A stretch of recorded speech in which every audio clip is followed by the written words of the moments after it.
Setkání.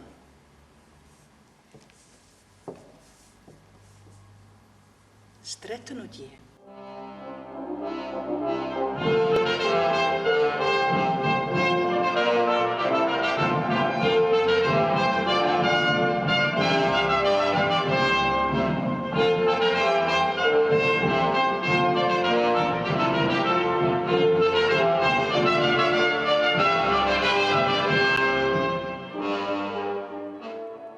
Prvý deň. Den první.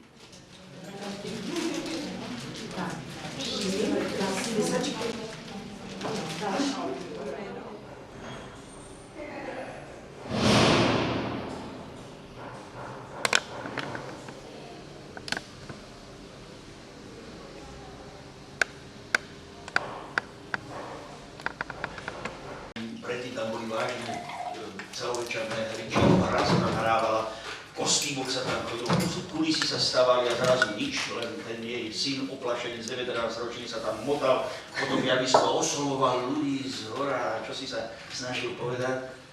No, keď som prišiel potom v noci domov, tak ona hovorí, chlapče, preboha, čo to bolo? A ja hovorím, malé javiskové formy.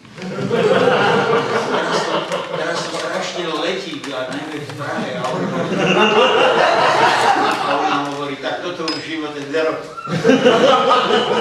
Na toto zabudni, toto už v živote nerob. Sme hrávali v kine Oko, na javisku to malo pôdorysť vlastne vagóna, pretože to malo len 2 metre do hĺbky. Výraznejšia scenografia sa tam nedala robiť, ale za to bolo hodne široké. Vlastne sme dlho hrávali len v rade. Základné aranžma bolo v rade. Efektne vyzerá, že za 3 dní napíšem hru, ale ja na ne potom rok ešte robím. Takže... My sme vlastne to, čo hovorí pán Štefka, mali rozdelené tým, že sme vlastne divadlo založili spolu s mojím kolegom Kamilom Žižkom, ktorý pochádzal z veľmi autentického prostredia a nikdy divadlo nerobil.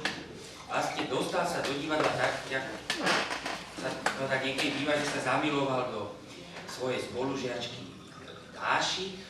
A pretože nevedeli, jak je to má povedať, tak sme z gymnázia išli na novú scénu do divadla. No tak on išiel, tam sadol vedľa mňa do autobusu a tak. A postupne, keď sa pozeral na to predstavenie, tak zistil, že tá Dáša ho až tak nezaujíma, ale to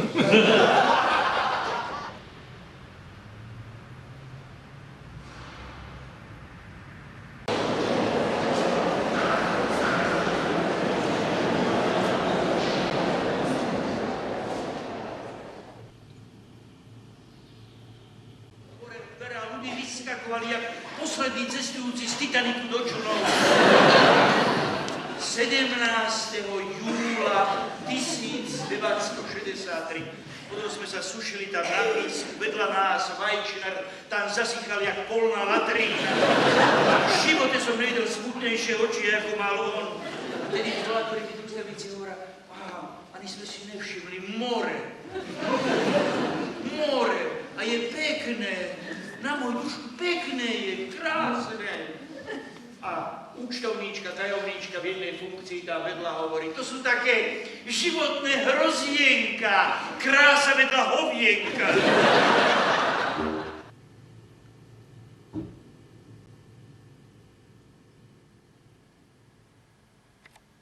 Patnáctý ročník Medzinárodného divadelného festivalu 17. května až 22. mája ve Zlíně.